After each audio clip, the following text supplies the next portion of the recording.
প্রটোকলের দেয়াল ভেঙে যিনি মিশে যান মাটির মানুষের সাথে, কখনো মাইলের পর মাইল হাঁটছেন মেঠোপথে, আবার কখনো বসে পড়ছেন সাধারণ মানুষের সাথে।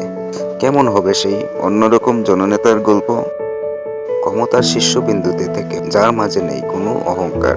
টেকনাফ থেকে তেতুলিয়া তিনি শুধু গাড়ি নিয়ে ঘুরে বেড়াননি, তিনি হেঁটেছেন সাধারণ মানুষের পাশে পাশে, সাধারণ কৃষকের সাথে বসে শুনেছেন ফসলের গল্প, শ্রমিকের কাঁধে হাত রেখে জেনেছেন তাদের দুঃখ সুখের কথা। একজন অন্যরকম প্রধানমন্ত্রী হিসেবে তার সবচেয়ে বড় শক্তি এটাই, তিনি ড্রয়িং রুমের রাজনীতিতে বিশ্বাস করেন না। জনগণের মনের ভাষা বুঝতে তিনি সরাসরি বসে যান জনগণের মাঝেই।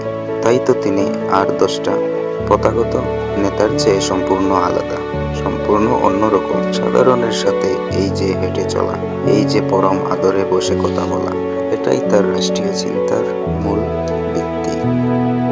তিনি এমন এক বাংলাদেশ করতে চান যেখানে রাষ্ট্রের প্রধান নির্বাহী জনগণের শাসক হবে না, হবেন পরম বন্ধু, যার দরজা সাধারণ মানুষের জন্য সব সময় খোলা থাকবে।